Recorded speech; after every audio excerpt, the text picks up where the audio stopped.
Good afternoon from the 104.5 The Zone Studios. I'm Ross Johnston. Week 5 in the NFL wrapped up last night with the Jacksonville Jaguars beating the Kansas City Chiefs 31-28 in a thriller. The Jaguars moved to 4-1 on the season, while the Chiefs fall to 2-3. In NFL news, a big trade has just been made in the AFC North as Ian Rappaport reports the Cleveland Browns are sending quarterback Joe Flacco and a sixth-round pick to the Cincinnati Bengals for a fifth-round pick in return. Flacco will now be playing for his third team in the AFC North and will be QB1 in Cincinnati until Joe Burrow returns. The Ravens have made a move as they signed former Texans safety Chauncey Gardner-Johnson to their practice squad per Adam Schefter. And Adam Schefter is also reporting in injury news that Lions corner Terrion Arnold had a second opinion on his shoulder injury today, which revealed that it is not as bad as it seems, and Arnold can likely return to play quicker than expected, potentially by the end of the month. For all your foundation repair and waterproofing needs, visit USSTN.com. Breaking news at once, and your home for the Titans and the Vols. This is 104.5 The Zone.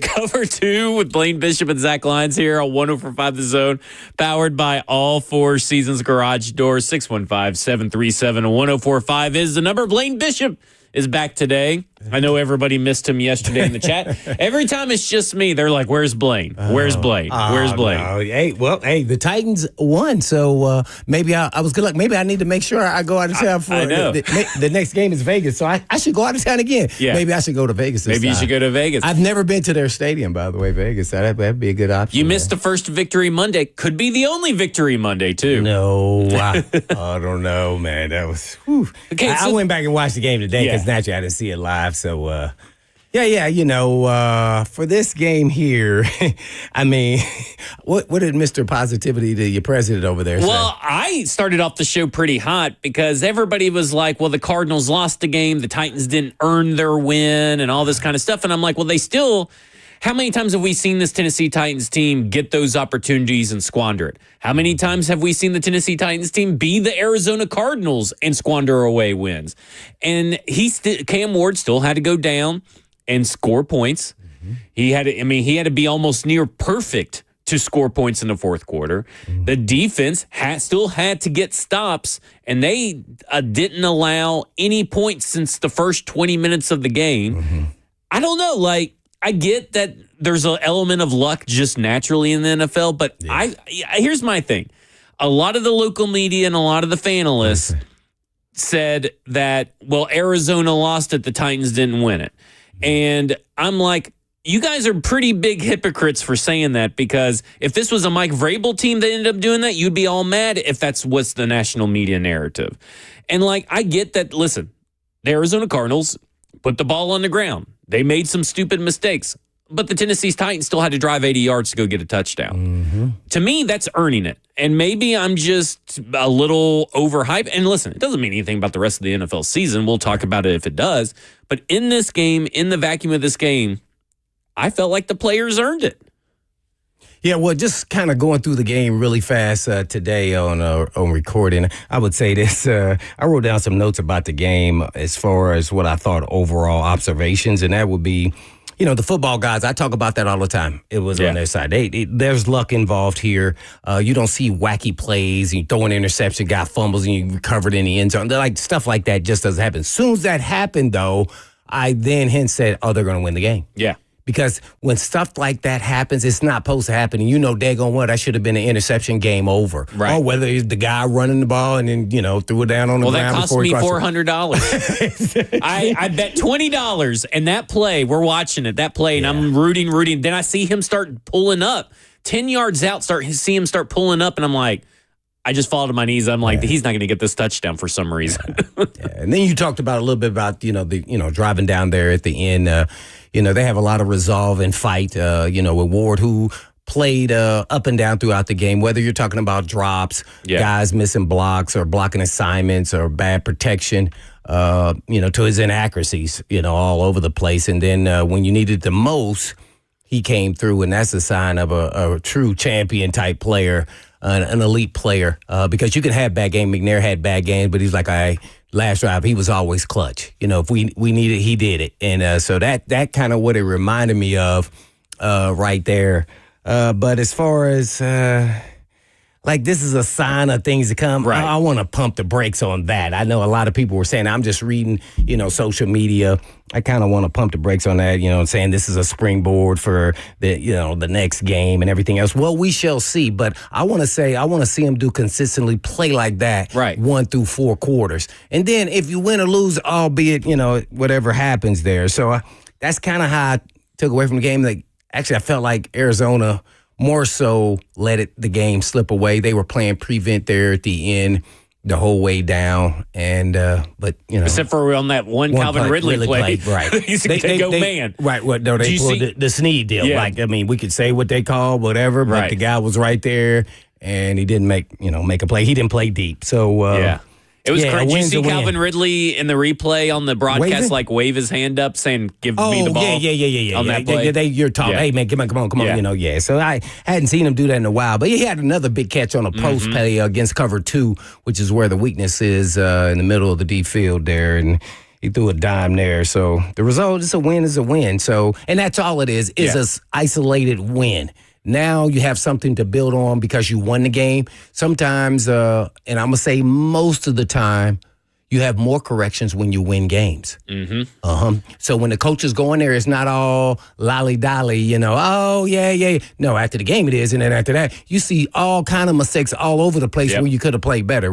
And I'm sure the offense is going to look at a lot of. And then those first 3 drives defensively, they couldn't stop them. Now, Kyler Murray or whoever, and he has some issues based off of his style of play, by the way. There's guys open, he can't even see them. Yeah. He can't see them, so... they matched. Jalen Armour Davis took a while for him to settle down. Yeah. He was getting beat by Marvin Harrison Jr. At the beginning of that play. He was impactful there.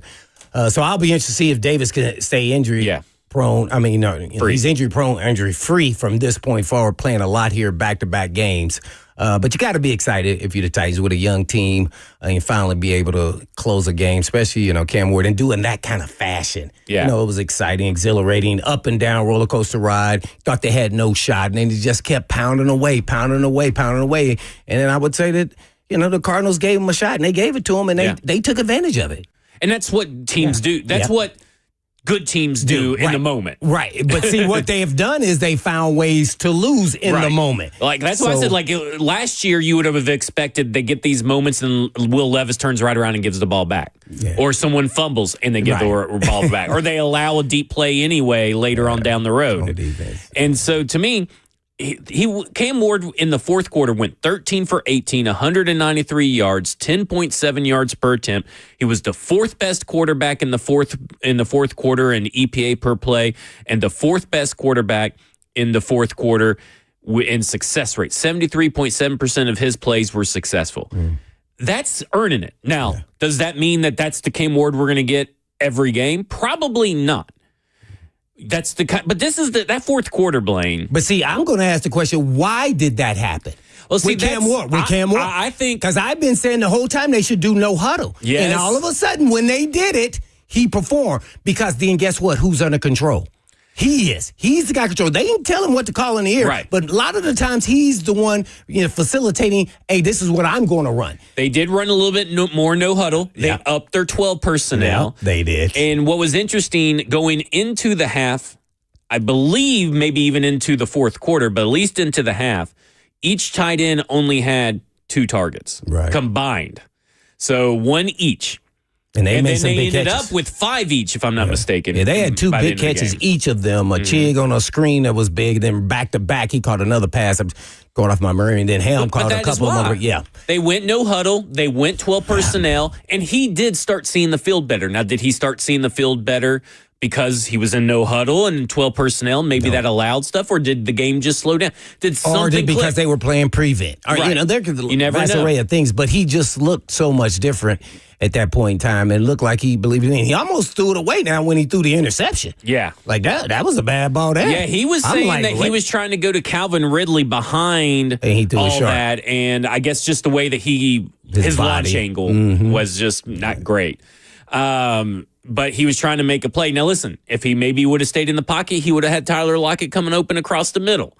But there was a kind of like a free rusher kind of coming, sort of, because Dan Moore wasn't very good on that particular play, and so he kind of panicked and left the pocket maybe a tad bit early. But he was trying to go for he's trying to drop in his words, a seed to Calvin Ridley in the corner for a touchdown. And he thought that he would have had it, but the ball got tipped. Well, it is But what it is. you got to be excited, though. Yeah. Seriousness aside, man, that was exciting. I had no idea that they had a shot at winning that game. Going once they got the ball, there the last two drives. Very few people gave them a shot to win. In the chat, on the shows, it doesn't matter. Nobody really gave them a shot to win. And for the longest time, they were 21-6. And I don't know if you remember this, but I predicted that Arizona was going to win 21-6. Is that true, Ross? He did not. Oh, he's I on did, the phone. but so I was sitting there. wow. I went back and checked our spreadsheet, and I was like, oh man. I said, there's like a whole 17. half left, or a whole quarter left, or whatever it was. And I was like, oh man, I wonder if they're actually going to do We this. finally got some luck on our side. I mean, that's the thing. Like, you can celebrate the win without trying to get in, ahead of your skis or over your skis saying, well, this changes everything. Me and Stoney kind of had a fun bit. The road for 13-4 starts here. As a fun bit, after the show, because, it's just fun. It's fun. So, like, to me, the Titans haven't won back-to-back games in forever.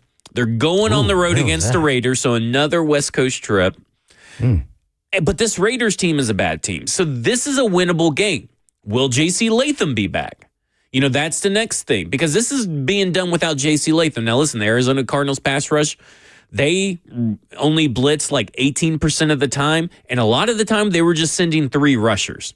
It's just 3 or 4 rushers for the majority of the time, but a lot of time they were just sending 3. So Cam Moore, the offensive line, the interior, 0 pressures. 0 pressures allowed from Peter Skoronski, Lloyd Cushenberry, and Kevin Zeitler. But if you only send a 3 and you got 5, right, most of the time, then they should have been. And there's no Max Crosby. Calais Campbell's really good, but he's no Max Crosby. No, and Max Crosby usually lines over the right tackle. Yeah. So if J.C. Latham's not back, could be a long day for Oliudo. You get what I'm saying? Yeah. But you have stuff to build on. You also have stuff to correct. I think a good example is the first quarter by Cam Ward. He had 5 pass plays total in the first quarter. He went 2 for 4 for 31 yards. Sounds all right, for just having 4. But on the very first play, the scramble for 2, you're just sitting there, you're screaming, get the ball out, get the ball out, get the ball out, get the ball out. Because Chig is wide open right in front of him. Wide open into the flat. Oh, you saw it all day. He was looking for the home runs. He was looking downfield. And all he quit day. doing that in the fourth quarter, but you got to quit. You got to start doing that in the first quarter. And I think that's the big thing for Cam Ward in this offense, is that the stuff you're doing in the fourth quarter is kind of a total encapsulation of what we thought we were going to see the first 4 weeks. Wins or losses aside, we thought we were going to see that fourth quarter team for the majority of a game. I was push back a little bit on that, in that the defense was playing a certain style at that time, so it was easier for him to feel what was going on out on the football field and then to make these completions, not taking anything away from them. It's more so, Arizona, I've been in that situation. I hate it, because then we just scrapped what we were going to do, and then now we do our little 2-minute defense to prevent them from scoring. Gotcha. Make them earn along the way. Hopefully they make mistakes. So it made it, he could get into a rhythm, which he did, and then things kind of manifested to what it got to, and then now you can't pull it back, when you're on the defense, and now he got hot. So I just, do I want to see that throughout the game? I just don't know if he can do it. And see, they used the approach that I would have used. I would have made him earn it every time and not pressure him a lot, because guess what? I don't think he can throw the accurate balls and consistently throughout a game, a rookie quarterback. And eventually it got him, so... eventually the receivers quit dropping the balls, right? But he also kept getting more accurate. Yeah, that's the thing to me, is we can sit here and argue about, drop balls this, inaccurate passes this. either way, like the Tyler Lockett catch or the drop, it was behind him. Yeah. Which is fine because that's typically, Cam Ward and some quarterbacks do that because if they don't catch it, it usually goes to the ground. Something Peyton Manning has talked about. Yeah. But I think analysts are I don't think they understand the interpretation of what he was really trying to explain. If a guy is running across the field, you can't throw it behind him. Right. He has to be settling down, and you're trying to put in a pace where nobody can get it but him. Yeah. So that's what they're referencing. Not like if he's running across and he throws it behind him. Your whole momentum of your body is going that way. It's some of the toughest catches to make. But if you're talking about back shoulder and things of that nature, yes. Yeah. So it is two different things he's trying to explain there, and we can't put it all in the same box and saying, oh, you got to throw it around so nobody else can get it. It's really for those type of throws where guys are settling down. And my thing is, like, yes, Tyler Lockett, that's a catch that you would expect Tyler Lockett to make. No doubt. But that's also an inaccurate pass. Yeah. I mean, it could be better, right? You got to give your guys a chance to catch it and make a play. Coming up next, we'll talk more about the Tennessee Titans game versus the Arizona Cardinals and a lot to break down from there. Of course, we have Coach Mack at 2:20. 615-737-1045 is the number if you want to get in and on the conversation. This is Cover 2 with Blaine Bishop and Zach Lyons right here on 104.5 The Zone.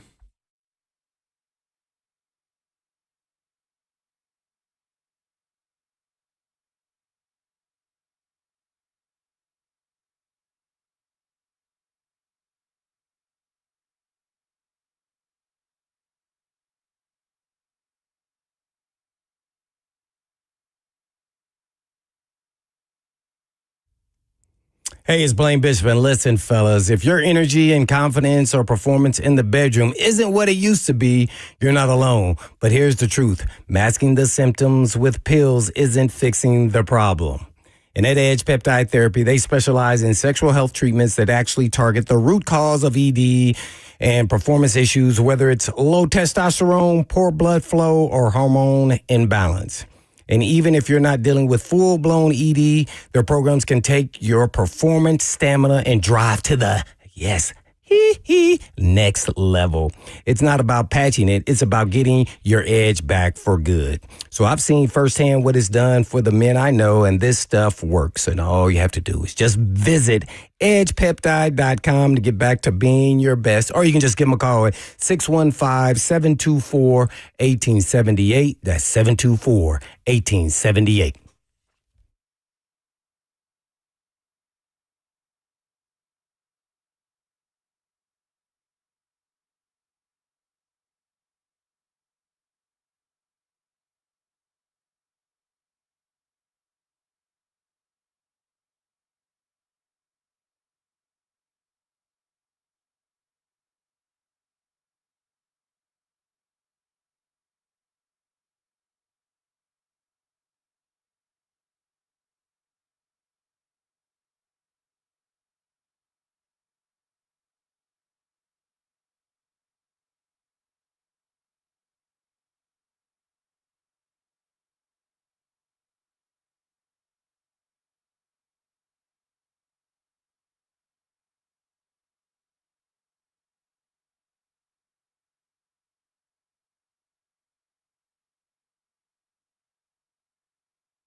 Cover 2 with Blaine Bishop and Zach Lyons here on 104.5 The Zone, powered by All Four Seasons Garage Door, 615-737-1045. You want to get in on the conversation. Of course, we're broadcasting live from the 104.5 The Zone Circa Sports Studio.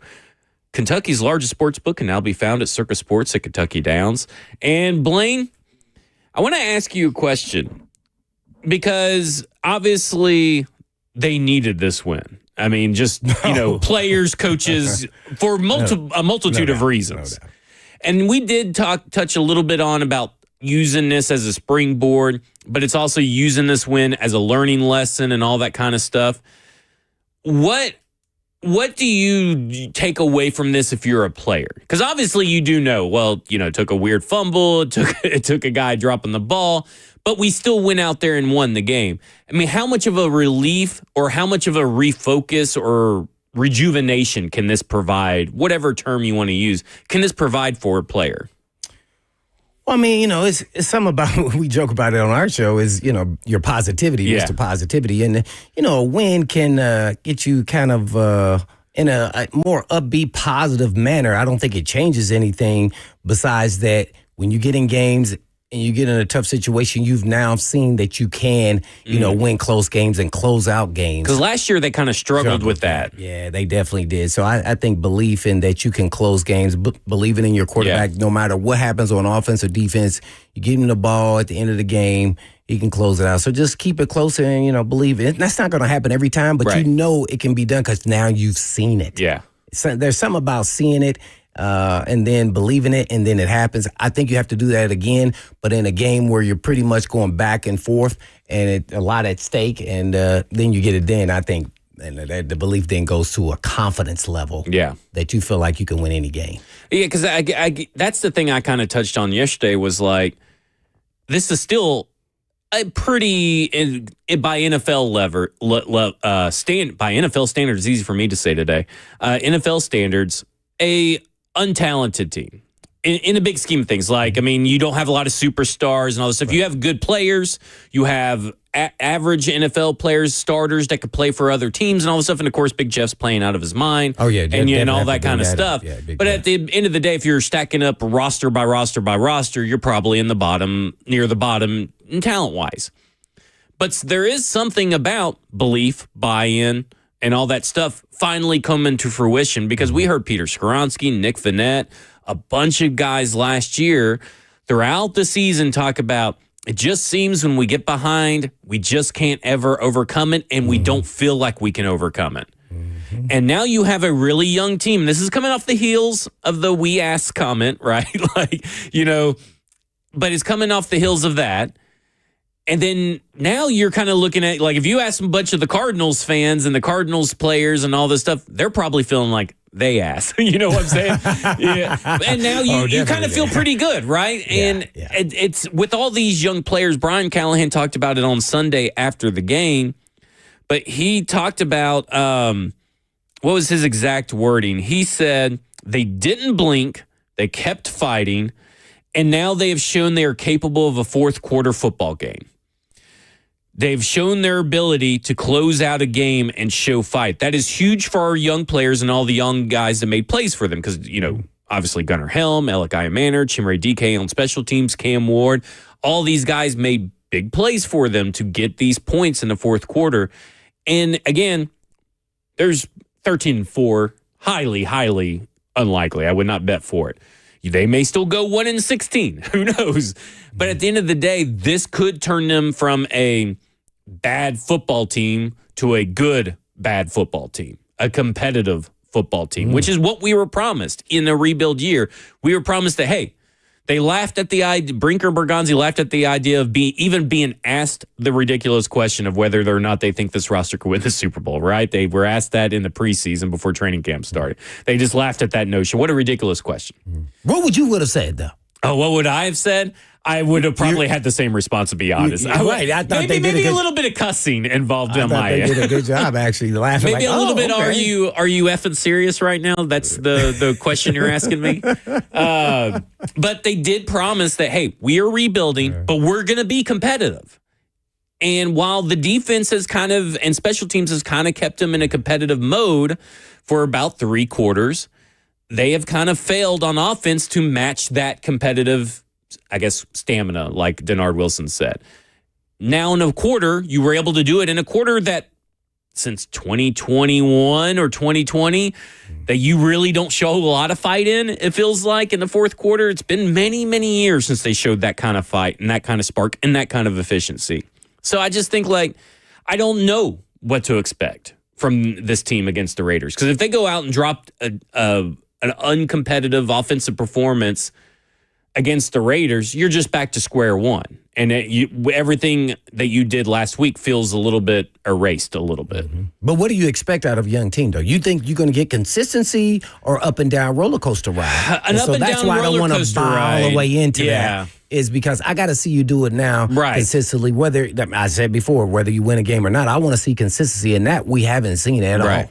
At all, even in this game, that you could talk about. They did it on the last drive or two, but at the same time, they for 3 quarters, right? Why did it take that? Yeah. I mean, so I just get a little, I guess, frustrated in inconsistencies of just fundamental football to me when they make mistakes on offense or defense that shouldn't happen. Even like the Pollard fumble shouldn't happen. Like that was also a weird fumble. How did his arm get wrapped around the leg? I never saw how the ball came out. Really, yeah. But it was out before he was down. It was pretty obvious. But it's like, dang, well, how did the ball get out? There was like no angle to really tell you what exactly happened. Yeah, so you get, especially from a veteran guy. So, you expect mistakes from a young team and young players.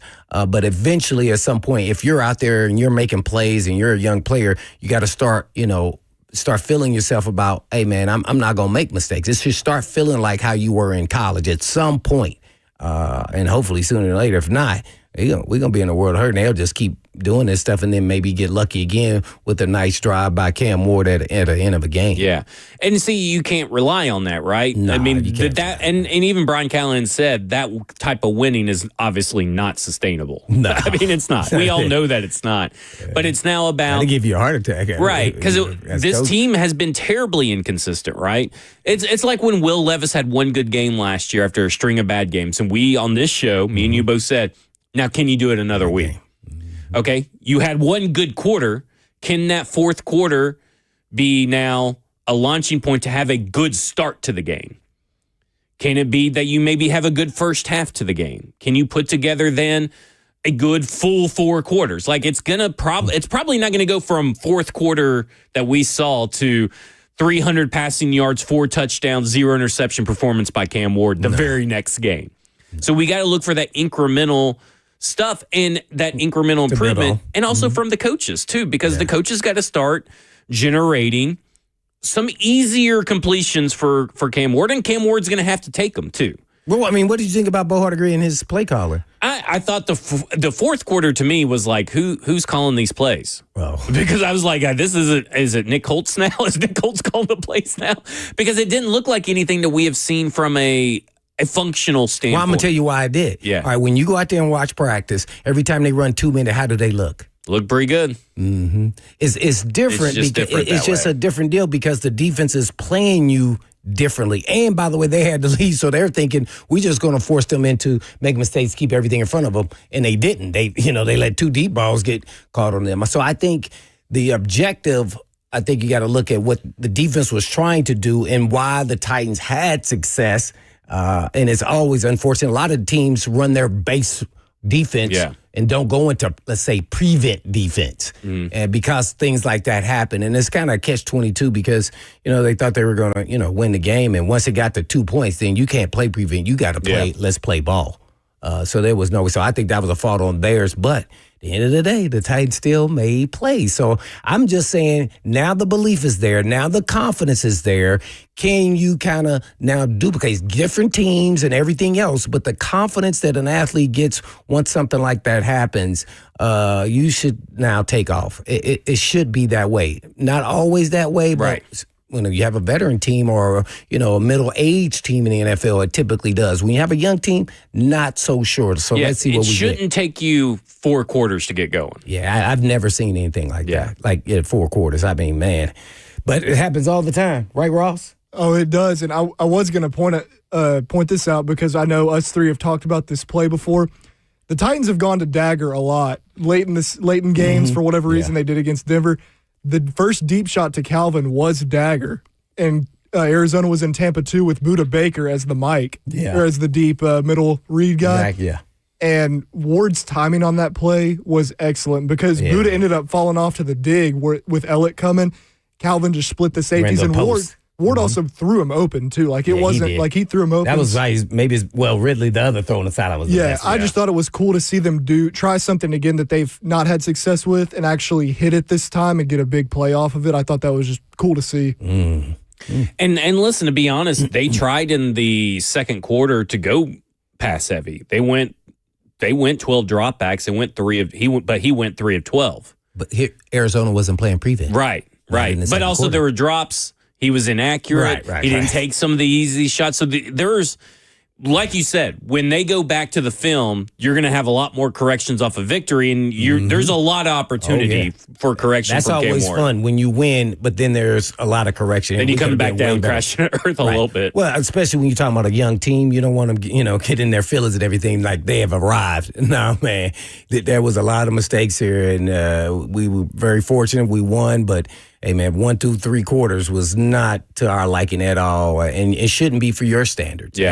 as players. You should be happy it's 24-hour rule, happy you won after that. Games like this, for me personally, I was never happy. Yeah. Because I knew it was luck, and when luck doesn't play a part in winning consistently if you want to be an elite level team or a playoff contending team. Yeah. And everybody else would be all happy back there playing card games and everything else, and I'd be up there being a pimple on an arm or something on the back of a neck saying, hey, man, calm down. Let's not get too loud back here. Yeah, we won. Let's enjoy it. But let's don't be, all happy-go-lucky like we some Super Bowl caliber team. Well, you got a team coming up now that's just as in the same kind of position that you are, except for they're an older team, right? With a more experienced head coach who just got drummed while they were on the road, and now they're coming back home, right? Because they were on the road at Indianapolis where they lost 40-6. I know. I told you, Indy is legit, man. People still don't want to put him in the top 5. I know, that's crazy.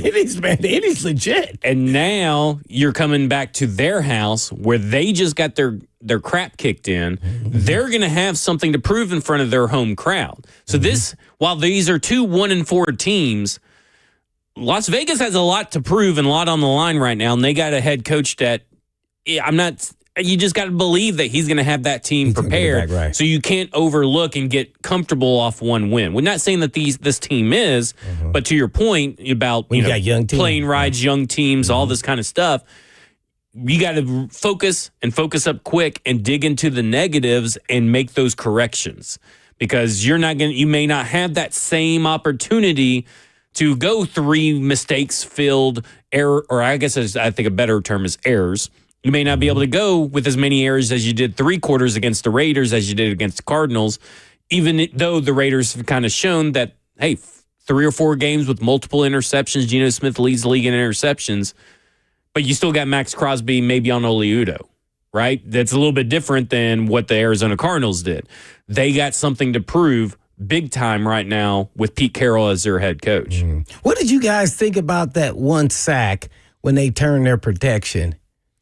There was only 5 guys up on the line for the Cardinals. And one guy was kind of late to the party, but he was not a factor. And we had 5 guys to block, and the running back, who then was blamed for the missed block. But they turned all protection, and Moore didn't block anybody. And Skoronski barely had somebody come in his area, too. I watched that play a couple times this morning. So I wonder if that's more on Cam Ward calling the wrong protection. Could be. But here's the thing. This is why I bring this play up. Where is the common sense by Moore Jr.? Here's what I'm going to say. And I'm sure he did exactly what was called. But then there's a part of you going, but nobody's here to block. So let me last-ditch effort go get the pass rusher who was unblocked. I don't care if Pollard messed up or not. You have no threat. Yeah. Let's play football. Don't be the guy that says, I did my assignment. You Yeah. know, the guys used to do that on defense. I mean, you cover the grass. The grass is Yeah. always open. Go get somebody in the grass. I mean, we joked why about. didn't you go get the guy? Yeah. Oh, that wasn't my job. Well, guess what? There was nobody there to Right. even block. And then they look like not just him, but other players look like they got off the ball, the snap late. Well, typically your tackle looks like they always get off the snap early. Right. That's So he didn't because look like he that. was so late, it makes them look a little bit later because they're just a few steps Right. ahead of them when they're typically always are a few steps ahead of it. So I'll say this. I went back and watched that play a couple times this morning. And Peter Skoronski signals, I think they're doing a silent count. Yeah. He signals something, puts his hands on his hips, a couple of beats happen, ball snap. And then the interior to the right tackle is a little late after the snap because they're about moving about the time the ball is arriving right in Cam Ward's hands. But they all block someone. Yeah. Dan Moore just stands there, kind of stands up and just puts out his hand like he's a police officer just saying, stop, Right. freeze. Well, he's waiting for some stun or somebody to come inside that he's going to have. That's why they had the protection turn. That's why I say I thought it was more Cam Ward. And it may be. On the call of the protection because they had enough guys to block their guys, even without Pollard. Yeah. By the way, who was on the wrong side. But if he's supposed to guide, I don't want my running back blocking the defensive end. Yeah. So at the same time, if you don't have a threat, then go get a guy that is a threat. Yeah. So that's what I'm talking about, like common sense and players owning up to maybe this is not a good call. And then, even if he just chipped him and barely got him, that would have bought Cam a little more time, or he could have stepped up And I don't got think away. anybody's asked about that play, by the way. I just wonder because when I look at that play, I go, well, they only have 4 guys and another guy over the guard who was standing up. So you have 5-on-5 right there. That's not counting the running back. And they turned their protection all to the left. And he was supposed to shuffle left, which is what he did. And then you just let the guy go who was right in front of you initially. Because everybody else takes up a guy. Not unless it's a quick pass. Yeah. Other than that, man, I still would have step, punch. He was just so late out of his stance, but everybody else was kind of like on the same page almost. All right, here's a good example, like on defense.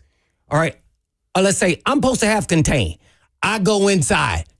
So the other guy who didn't have contain, or who doesn't have contain, who's supposed to be in the gap, he didn't play off of me and go make a play. No, I did my job. No, man, play football. Yeah. Play football. Even if it may look like, that was your man, even though it wasn't, you could have dove out there and chipped that dude's knee. I bet that would have made him stutter a little bit or something.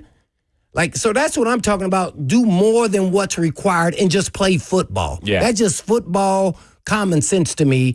Hey, I can't let this guy come downhill. I'm blocking nobody, and this guy's coming down the barrel on my quarterback. And there's no reason to be so late, much later than everybody else. Like if you're just maybe a little bit late than your normal snap off the ball, I can kind of understand it just a little bit off a silent count, but he was so late. It was like he wasn't even expecting. Maybe he didn't notice that Peter Skoronski made a tap or made a signal. I don't know. But again, be paying attention to your surroundings. But I'm not saying that was his guy. Right. But let's play football once you have no threat. Yeah.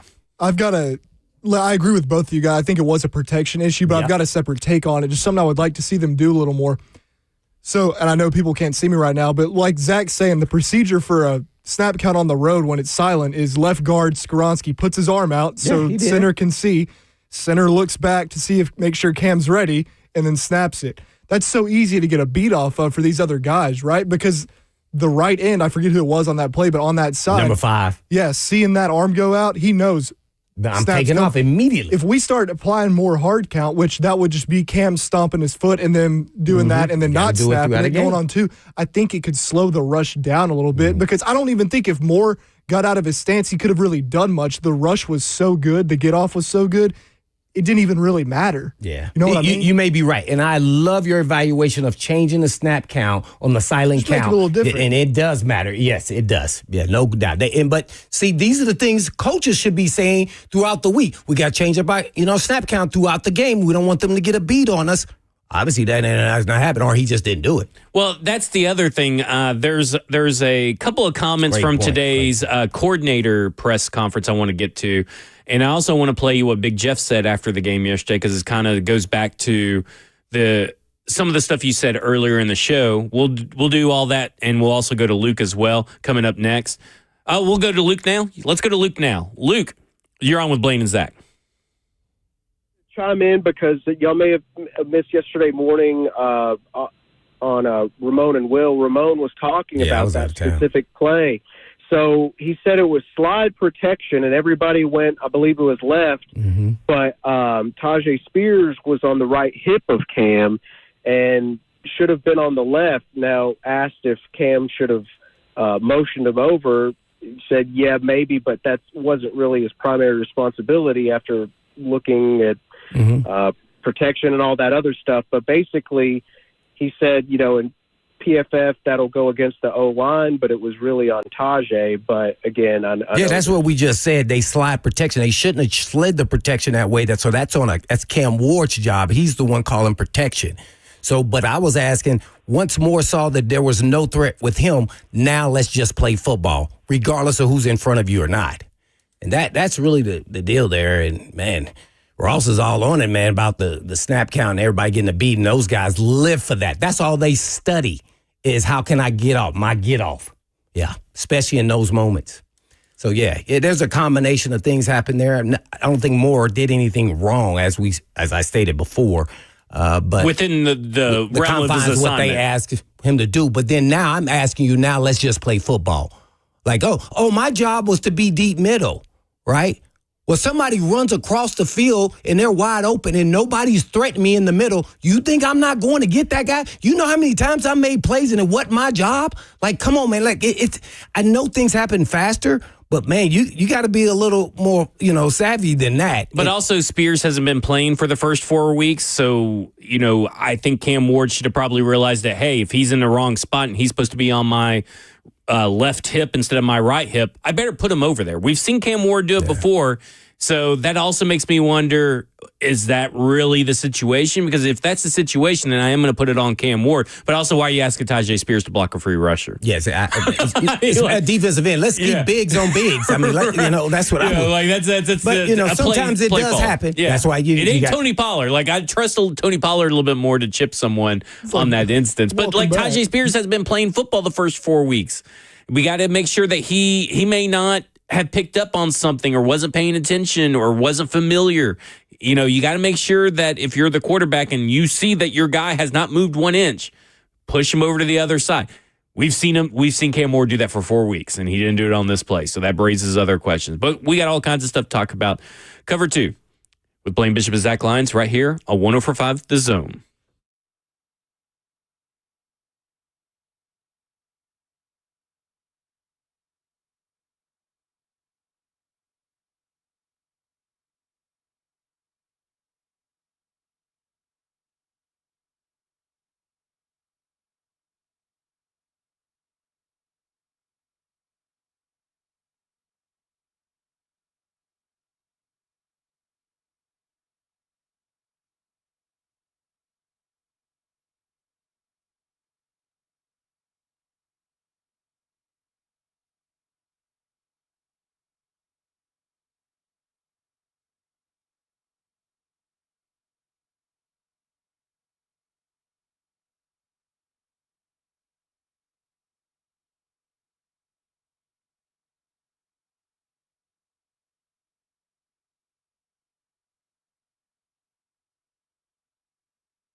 Let's talk insurance. King and Associates Insurance.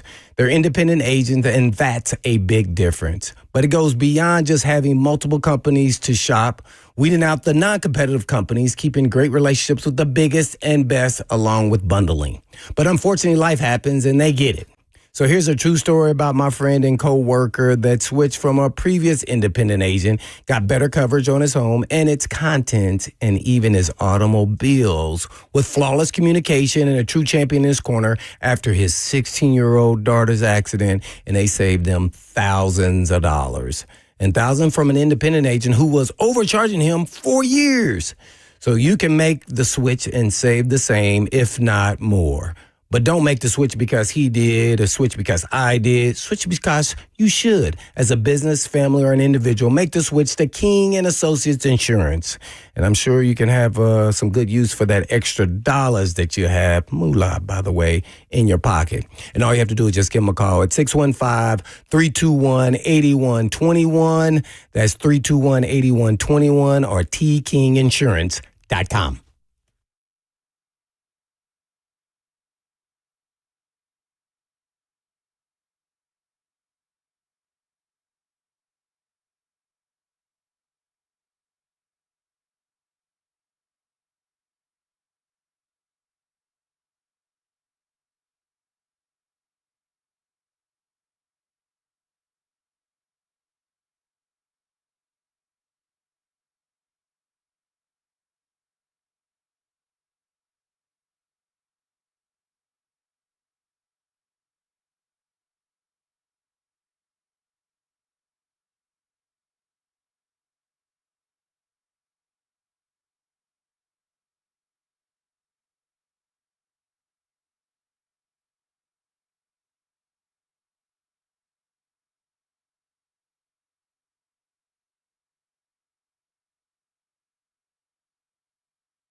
Cover 2 with Blaine Bishop and Zach Lyons here on 104.5 The Zone, powered by All Four Seasons Garage Door. 615-737-1045 is the number.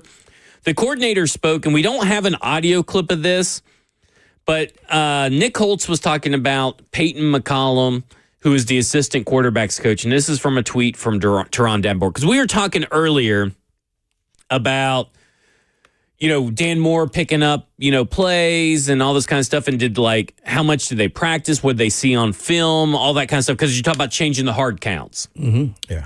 You would think you would change the hard counts throughout the week. They might have done that there because it looked like Cushenberry did it twice with his elbow, or was it Skaronski? I couldn't tell whose elbow it was, but I think it was Cush's. Cush's, yeah. So they were trying to do somewhat there. My whole point on this is after you call protection, now let's just play football if you see you have no one to block. And I'm sure that's how he felt. He just got off the ball a little bit late and couldn't really even help, even though that wasn't his responsibility. That's what I'm saying. Go above and beyond. Just don't do what's required. Right. Play football. Because we're also talking about, like, stuff that changed maybe in the fourth quarter. Why did things started clicking for this offense? And I wish we had the audio clip of this, because I would love to know if there's more context on what Teron tweeted, but nobody has it. Nick Holtz said Peyton McCollum, that's the assistant quarterbacks coach for the Tennessee Titans, saw the way to attack the Cardinals first. Then through a series of conversations, they found that Seattle attacked the Cardinals with the tight ends and figured the Titans could do something similar with Gunnar Helm. And it makes me wonder, when did they figure this out? When was this actually implemented? And because it seems to me it got implemented in the fourth quarter. Why wasn't this tried to be implemented in the first, second, and third quarter? Which it kind of goes to that whole conversation or questions I have about the game planning aspect of the coaching staff. Or did he say this and then they had to have like thousands of conversations before they finally agreed to it? Did he see and say this during the game and then they came to it? Like, when did this conversation happen? That's why I kind of wish it, but it goes back to, they looked better when they got 12 personnel involved. They were the 10th best team in 12 personnel in week 5 when they got Chig involved, Gunnar Helm involved. Some of that was deep. Some of that was letting Chig make plays and going short, which Cam Ward has kind of struggled doing through the first few quarters. He even said it himself that he's got to learn to let his guys make plays, and he finally did it, and it worked, and maybe this will be a light clicked on. But I just wonder, Peyton McCollum, assistant quarterbacks coach, is the guy who found this. When did he find it? How long did it take to implement it is a big question for me. Yeah, I have no idea. First and foremost, where did you get this quote from? From Teron Davenport in today's Nick Holtz press conference. So they interviewed him? Nick Holtz said this? Yeah, Nick Holtz said this about it. Yeah. Exactly. Don't say that. He can't be saying that. Now, why can he not say that? It's because then it can be construed of just exactly what you're doing or all of us would do. Yeah. It's like, well, when did you find out this information? Yeah. Well, then you should have been doing this in the first quarter. You see, that's so it my brings question. about more questions. Just say, hey, man, they came with some stuff we didn't know, and then we decided to do some other things and made some adjustments and went after it. That's kind of how you throw it out there. So I don't know if that's true or not. I'm not studying the Arizona Cardinals, to be honest. Right. But what I would have done is the teams that they play twice a year, I'm watching those teams with a, laser light. Yeah. Because those teams know each other really good. Yeah. So obviously they know how to attack them. So that's really pretty much all I have to say. Yeah, it was just a very and is a very weird answer. And for me, that puts up a little antenna for me, because I'm always like, okay, well, why? What? Why, what, when, where? Those questions that you typically ask in a follow-up, I'm just like, I would love to know what the context was. Why didn't anybody get that video clip? We got video clips of, other things. I mean, that's the clip I want. Right. But what I will say is, at least they did it, I guess.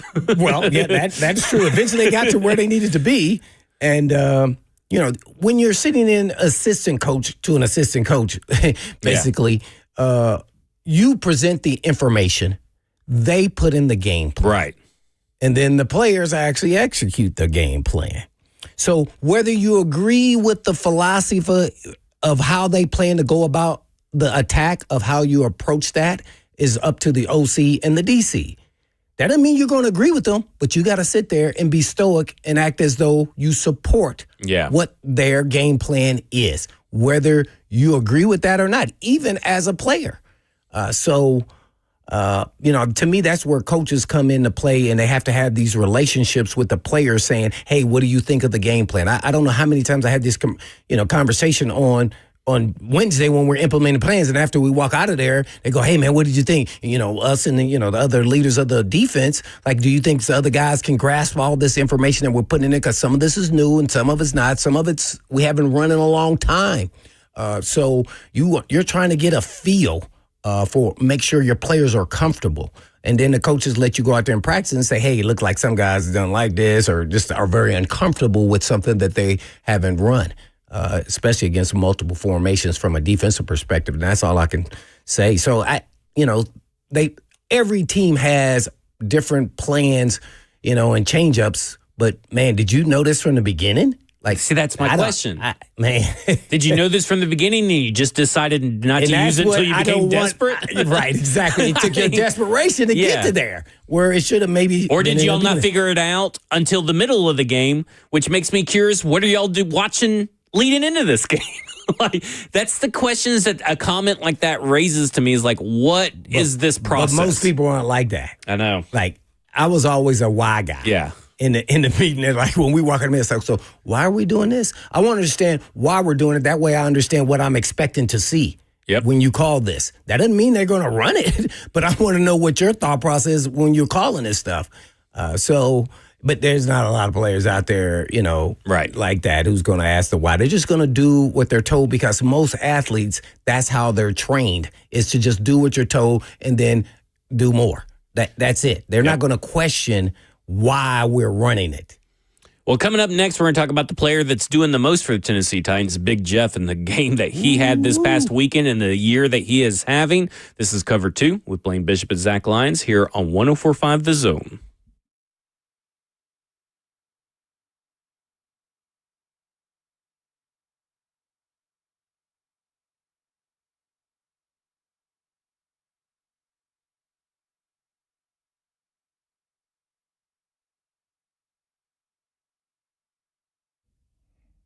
Legendary coach Lou Holtz once said, before people spend money, they ask 3 questions. Can I trust you? Are you committed to excellence? And do you care about me? Hey, friends, it's Blaine Bishop for Eurofix. And Eurofix has built its business on answering those 3 questions with a bold yes. So back in 1999, owner Aaron Stokes was by himself with a 1-car garage in downtown Franklin. And a few months later, Aaron moved to a shop in a barn behind his house so he could stay close to his family while building his dream business of offering the best service on European vehicles at below dealer pricing. Fast forward to today. The barn's long gone and Eurofix is thriving with 5 locations: Nashville, Franklin, Bellmead, Murfreesboro, and Mount Juliet, with more to come. All work performed comes with also a 3-year, 36,000-mile nationwide warranty plus a rental car available with every appointment. So go ahead, ask yourself, can you trust us? Do we care? And are we committed to excellence? And I think you'll say yes when you see how we treat our customers. And all you have to do is just book an appointment today and give them a call at 844-EUROFIX. That's right, 844-EUROFIX, or online, myEurofix.com. That's myEurofix.com.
Cover 2 with Blaine Bishop and Zach Lyons here on 104.5 The Zone, powered by All Four Seasons Garage Door. 615-737-1045 is the number if you want to get in on the conversation. Big Jeff, I think Brian Callahan put it best. You know, we talked a lot about career year, Pro Bowl year, All-Pro year. And listen, it rarely happens, but it has happened since 2000.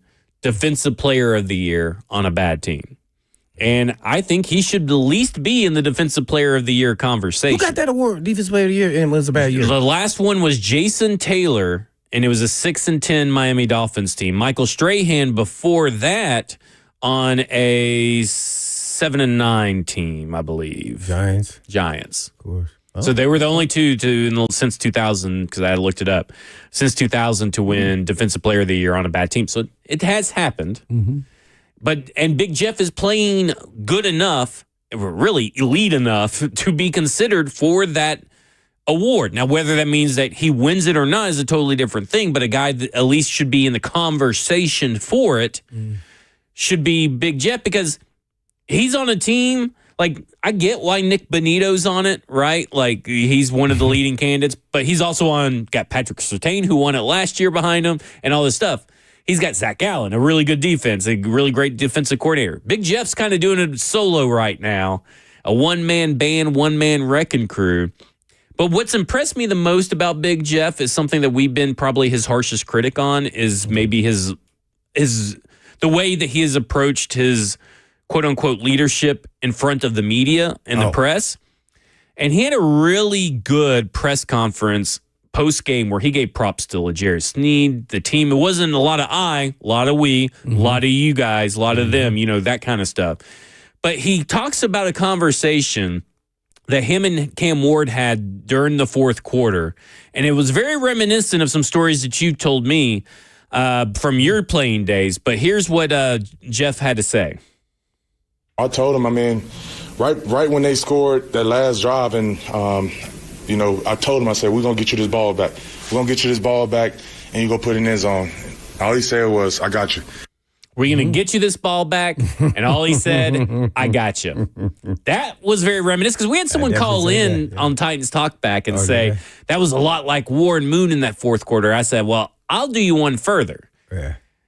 He played bad for 3 quarters, then came crunch time. He told his defense, I got you. Yeah, Mack 9. And that was Mack 9. Like, right? You said it. You told that story so many times of that instance. I do.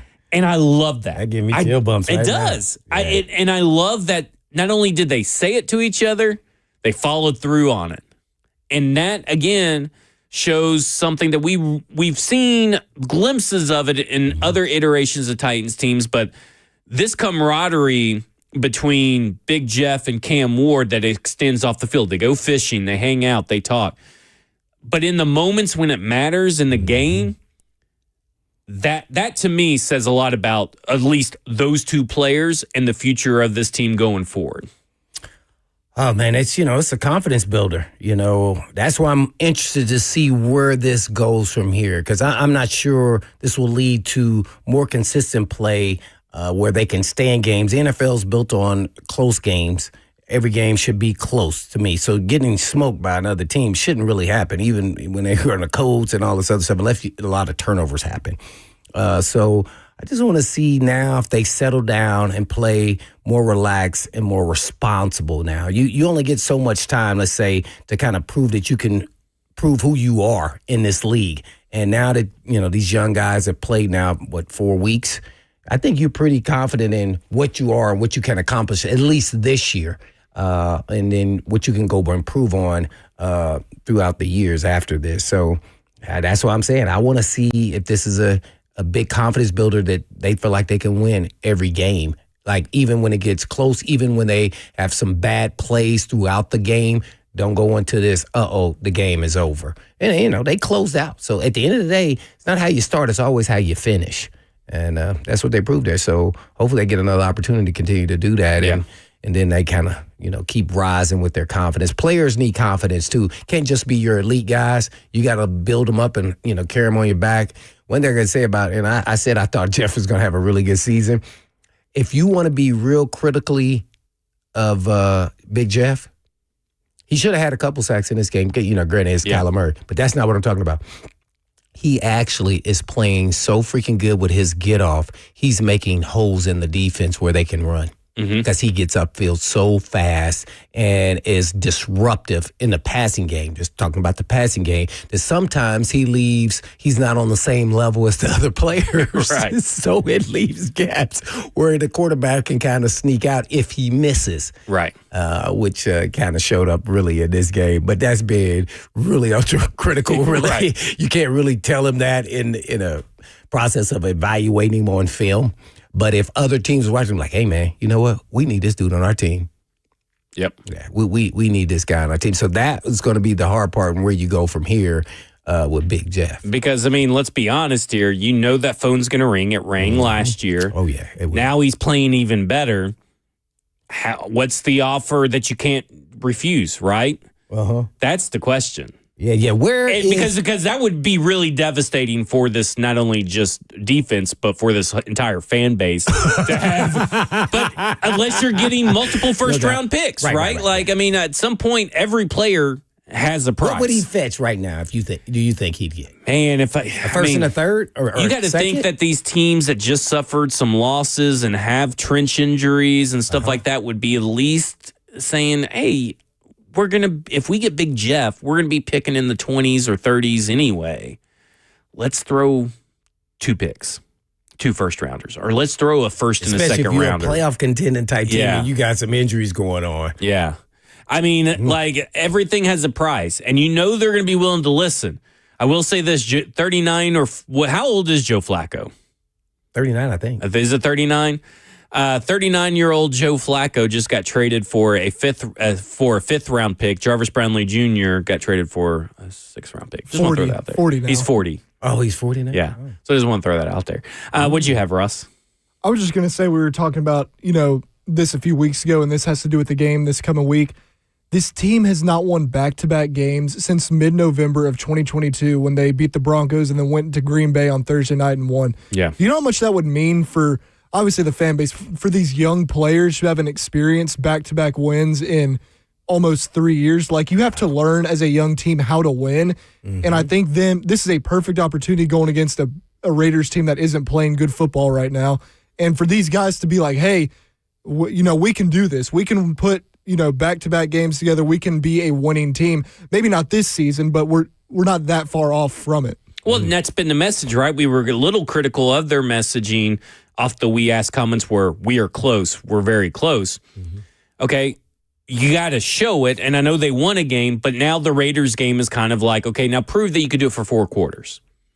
Because the Raiders defense is very bad, and it's very susceptible to 11 personnel packaging, which is, guess what, the bread and butter of the Tennessee Titans. Now go out there and take advantage of it, impose your will. Get Cam Ward flowing. Get that whole thing going. Who's favorite already? The Raiders are 5.5 favorites. 5.5 point favorites, which is kind of, to me, I'm taking the Titans to cover the spread right now. Because they may not even have Brock Bowers.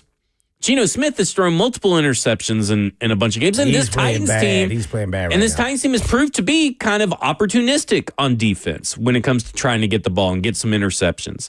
So I don't get that 5.5 point spread. I figured it was going to open up maybe like 2.5 or 3 in favor of the Raiders, which is kind of an even game.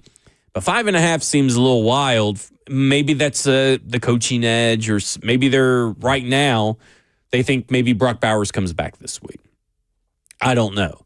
But really, this team, I kind of feel like this is now the time when you're talking about this. When you're talking about this whole situation over here, man. Yeah. My nose is, oh my. When you're talking about this whole situation and creating momentum, because momentum is a real thing in sports. You can't quantify it, but you could see it. But when you look at it, it's now time to kind of take this and build on it, right? We've always talked about this team trying to build on success. This team specifically themselves have talked about building on success. Now, success is incremental, but you have an opportunity here, especially hopefully you're not looking ahead to the Patriots game, but you have an opportunity here to kind of boost up your confidence a little bit more before Mike Vrabel comes in town. You think the players are looking forward to I didn't say looking forward, I said looking ahead. Like maybe a little bit of look ahead. Yeah, I don't know if they are. I know people say that all the time. I mean, I don't know what this team is doing behind the scenes, quite honestly, or the staff. I would assume the turnover of the roster is what I'm getting at. Over the last 2 years, a lot of these guys didn't play with Vrabel. Yeah. Well, I also I'm referring to when I say team, I also refer to like the staff in front office. Mm-hmm. Yeah. But I don't know. Like this should be another kind of building block game. I guess you could say another layer to the foundation. Yeah, you win this one back to back on the road. I don't care what the record is and how the teams are playing. For a young team, that's big. And you're 2-4. And listen, Cam Ward is a guy that kind of thrives on confidence, right? He's a big confidence guy. The more confidence you give Cam Ward, the more dangerous he becomes. Like the more tangible, prove it kind of deal. Like, okay, I got something now. Like, has the light clicked for him now that he even said in the post game presser, it's good to finally connect with Ridley. Does that become more of a thing? Because he got 10 targets this game, which is something that I don't think he's had 10 targets in. Listen to this. Listen to this, Blaine. You know how many targets he had in the third quarter before this game? 10 targets? No, before this game. Weeks 1 through 4, how many third quarter targets did Calvin Ridley have? No idea. 1. In 4 games, 1 target. You know how many he had in the first quarter? 4. That's 1 target a week almost in the first quarter before this game. And I look at that and I'm like, we talked about it on this show. What have we said? You got to feed Calvin Ridley the ball. Early, yeah. That is your job as offensive coordinator, game planner, whatever. Find ways to get Calvin Ridley the ball. And that was my big thing. My big key was if Cam Ward and Calvin Ridley can get going, they may be able to win this game. Now, it took all the way to the fourth quarter for it really to catch fire, but they were able to find successful plays throughout the game. That's where you got to go for this offense to succeed. Can you build upon it? Can that become consistent? And why did it take four prior games and your 5th game for that to finally click for this team? That's the questions, right? Some of it's on really, too. Yeah. But just a lack of consistency and all that kind of stuff. All right, coming up next, we'll be joined by Coach Mack for his weekly Mack Attack, brought to you by Two Rivers Ford, South's most trusted Ford dealer. This is Cover 2 with Blaine Bishop and Zach Lyons right here, 104.5 The Zone.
Cover 2 with Blaine Bishop and Zach Lyons here on 104.5 The Zone, powered by All Four Seasons Garage Door, and broadcasting live from the 104.5 The Zone Circus Sports Studio.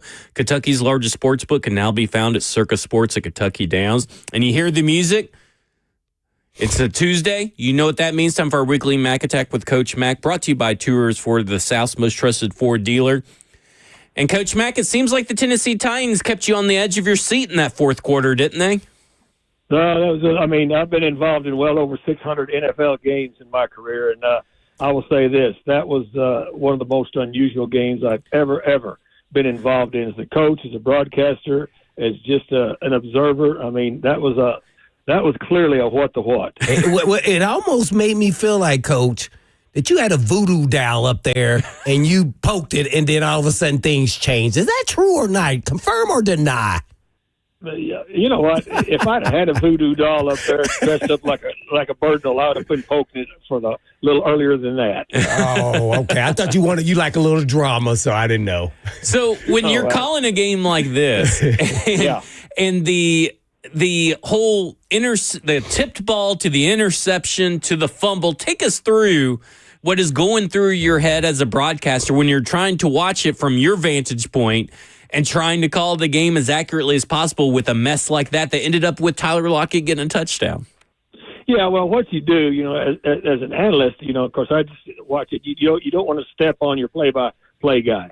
Your play-by-play guy is making the call, and then as an analyst, you really got to dial in and look and see what happens, so that once he gets through with his call, which he did a great job of being able to stay on flow with that thing. Then you can explain what happened. But explaining what happened there, they're probably still trying to figure out there at Arizona what happened there, because that was the thing that you had to look at. First of all, was the player that intercepted it, was he touched down? That was number one. That was the first important thing that I looked at to see if he was touched down. If he wasn't touched down, then it's still a free ball. If it is a free ball, is it a clear recovery? There's a lot going on there, guys. A lot going on there in a real short period of time. Okay, so this team obviously got a win with some help from the Arizona Cardinals. As a coach, that this style of winning is not sustainable. You cannot count on, a bunch of different plays to go in your favor like that. So what's the message this week as you go on the road for a third straight game to the Las Vegas Raiders and coming off a pretty emotional, intense win? Well, the first message is you keep playing for 4 quarters. That's number one. That's a lesson learned in this league. All you have to do, just look at that game last night. You got to think Kansas City probably felt like they were in pretty good shape until they weren't. So you've got to play every snap in the National Football League. It's just, and here's the other thing that happens: regardless of how much help the other team gives you, you still have to make plays. Mm-hmm. Still, the offense had to make an 80-yard drive for a touchdown, and you've got to be able to answer. So you've got to be able to make your plays, and but you have to take advantage. For a month I've been talking about that there have been moments in games where the Titans have had a chance to flip the game their way and take advantage of the moment. Well, they didn't.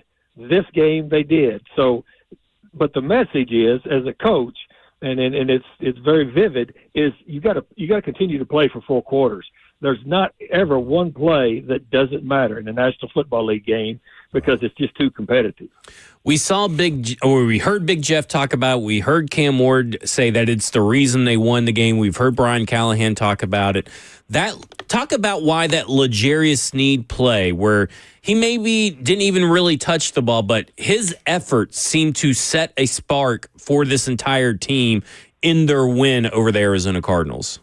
Well, that was a great example of, and he was a backside corner. Mm-hmm. He was clear away from that play, and that was a clean break, on there was nobody in the middle. That was an all up, for a short yardage defense, and no safety in the middle. He came from clear across the field. And so, again, another great example that every play matters. Every play matters. And regardless of where you are positioned on the field, you can get involved in the play, but you have to, the thing that we always used to do, Blaine was a big part of this, in our meeting rooms.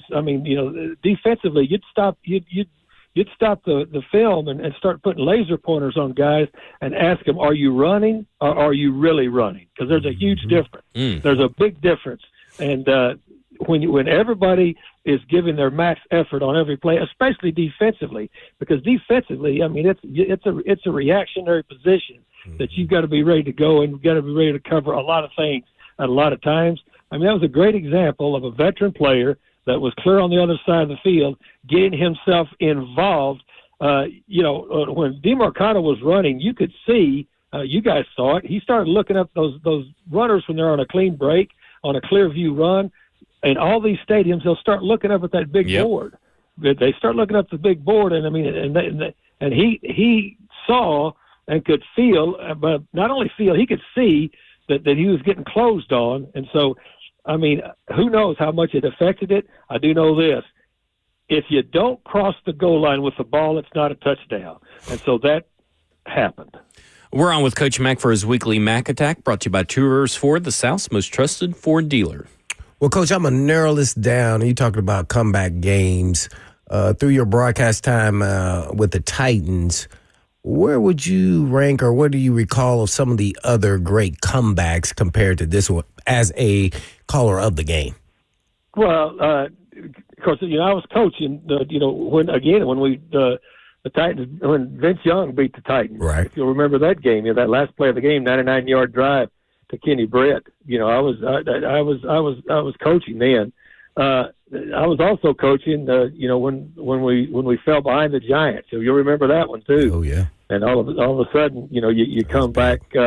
Look, I've been involved, as I say, in over 600 of these games. And the thing that happens with games like this is that, I mean, and the lesson is still the same after every one of them. I mean, first of all, you are. I mean, when you're involved in it, I mean, you're fighting and you're trying to, emotionally and physically out there just trying to do anything you can because you were involved in one of the greatest ones with the Music City Miracle. I mean, you never give up. You just don't give up. And that kind of a feeling is extremely, and to be a part of it, there's two things. If you're on the other end of it, I mean, look, I've been asked to be on Arizona radio ever since we got on the plane to leave to come back here. I finally quit being on the radio because all they wanted me to do was, pile on the Cardinals. Well, I'm not going to pile on them because I know the feeling sometimes. I've been on the other end of both of those things.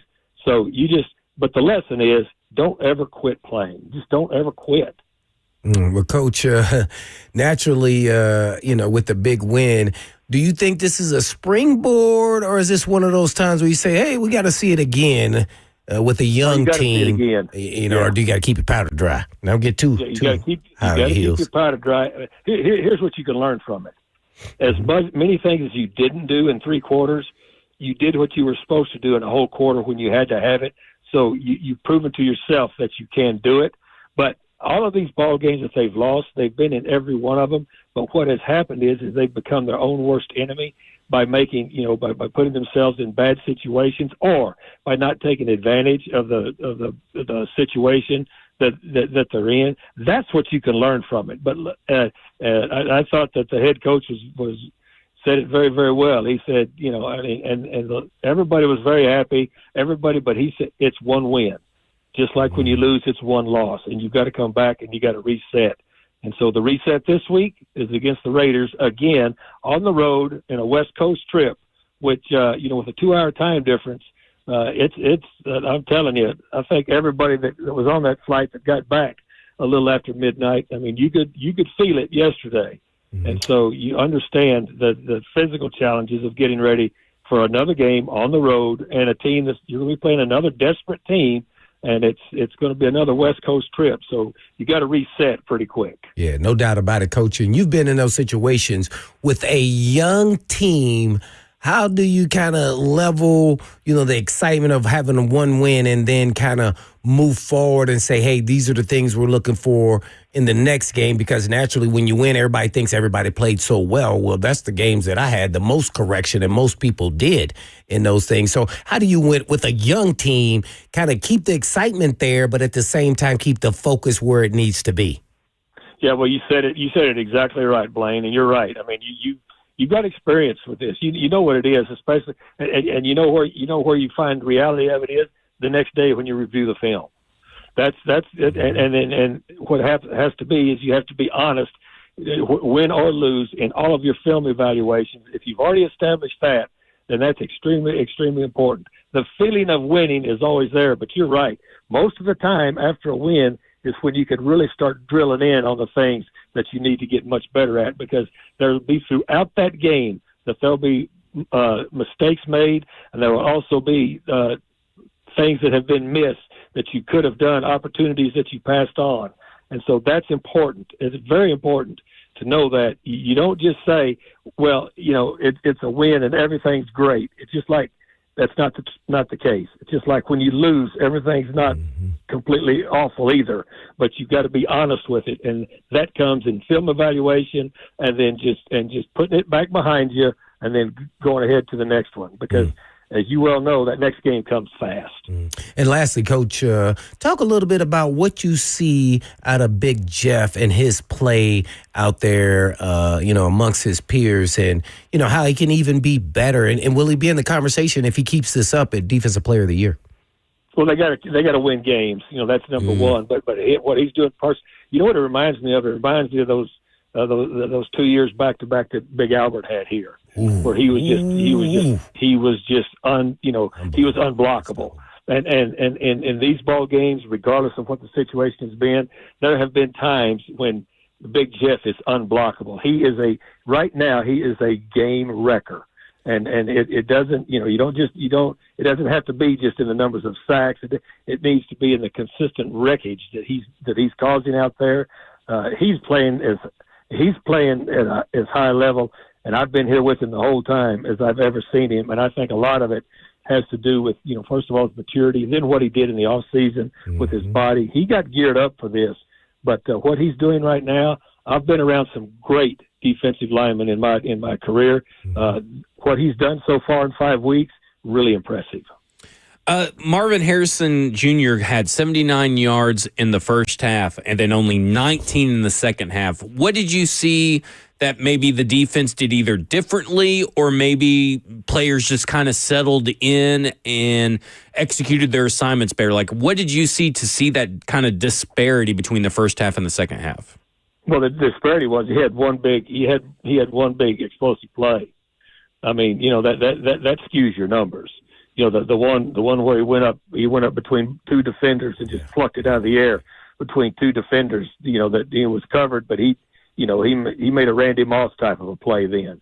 I mean, went straight up. But after that, I mean, it's just like a running back. A running back might have 150 yards in a game, but if he has 170 or 80 yard run, that skews the numbers. They really didn't do much different.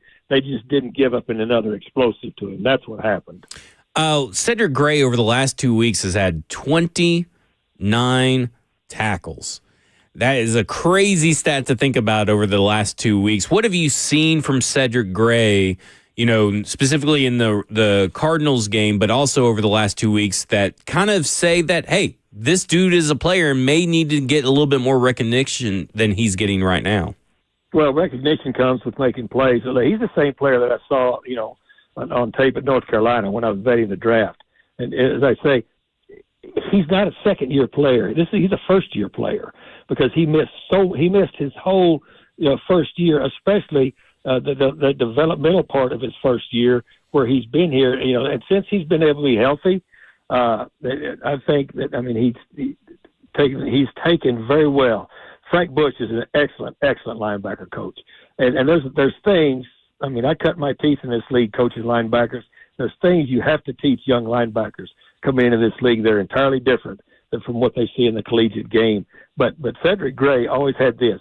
He always had great K&D, key and diagnose. He's got that naturally, and plus he's a trigger guy. It doesn't take him long to go forward when he sees what's happening. And now he's taken to the coaching. He clearly studies film because he's getting ahead of blocks.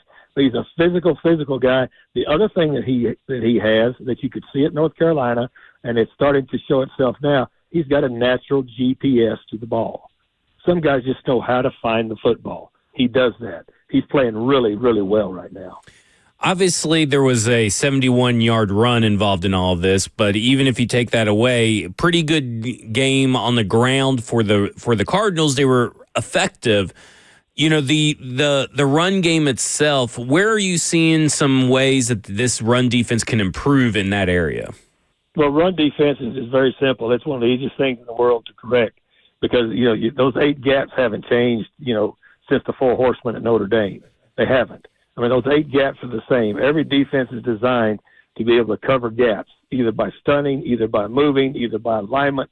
And so it comes down to either being out of gaps or missing tackles. And so that's those two things are the combination for big runs. And you need to get that fixed because on a consistent basis, especially going into this weekend out there that we're going into Vegas, Ashton Genty, he will make you pay for it if you don't get right gaps and you don't tackle well. All right, that was Coach Mack for his weekly Mack Attack, brought to you by Two Rivers Ford, the South's most trusted Ford dealer. Hopefully it's just a normal win for the Tennessee Titans in Vegas, and nothing crazy has to happen for them to win. So I'll take any kind of win. Just win. W-I-N. There you go. Guys. See ya. Appreciate it, Coach. All right, coming up next, we'll wrap up our conversation about the Titans versus Cardinals as we shift into the next game and also college football tomorrow as well. This is Cover 2 with Blaine Bishop and Zach Lyons here on 104.5 The Zone.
Cover 2 with Blaine Bishop and Zach Lyons here on 104.5 The Zone, powered by All Four Seasons Garage Door. Last call for phone calls, 615-737-1045 is the number.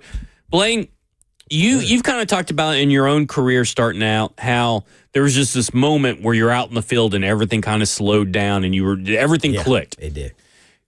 Can this be that for Cam Ward? I mean, we won't know the answer until for a few games, more than likely. Maybe just one game, but we'll see.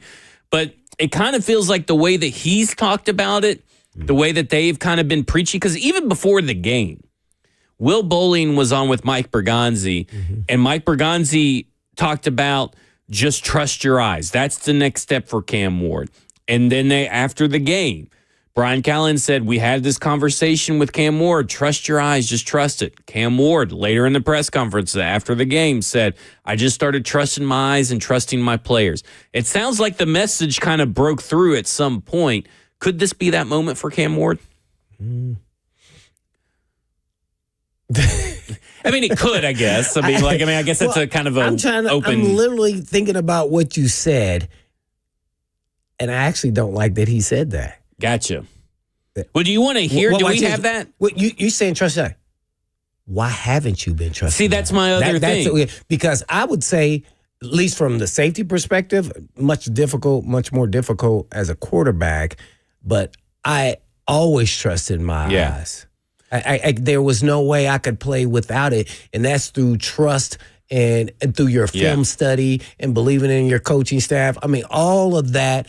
So to say that he isn't trusting his eyes, maybe it's because he's not believing what he's seeing. Yeah. And he won't throw it. A little different for the quarterback. So I would, why aren't you trusting? Because it takes you a moment to start. Maybe they're just saying the phrase in a big picture deal where that's why he's starting to play faster, get rid of the ball faster. Because that's what I would say happened to me.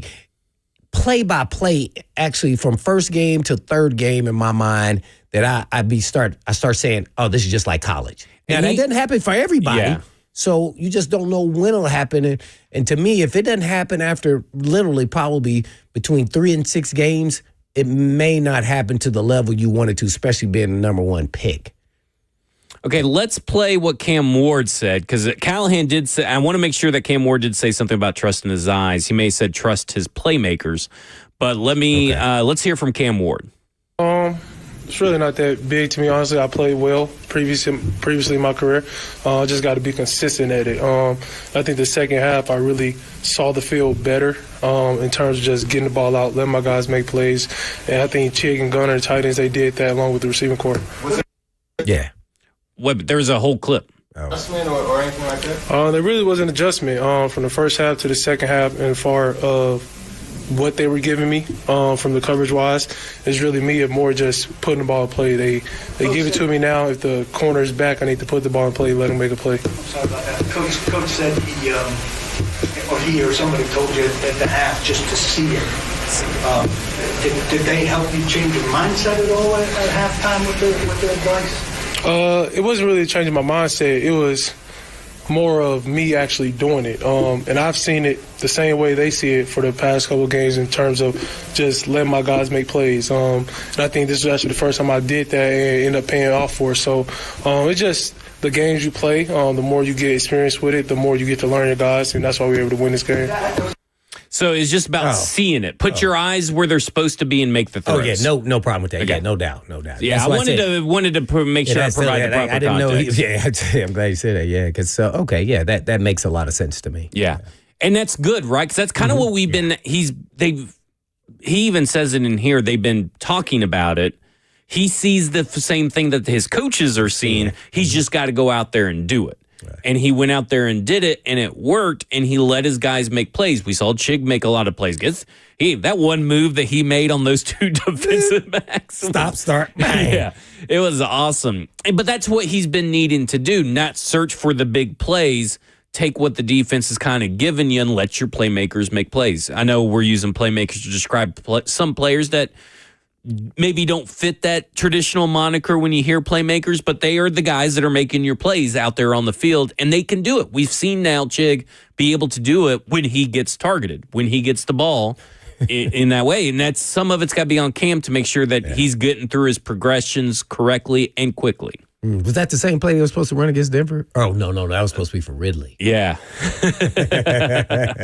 Hey, man, if they go back and, like, scout players, Chig split out, was running wide receiver routes, isolated versus linebackers and safety, and had a lot of success in his run after catch. He just needs to be a more consistent player with catching the ball, and he's done that under at least this year anyway. So, in game.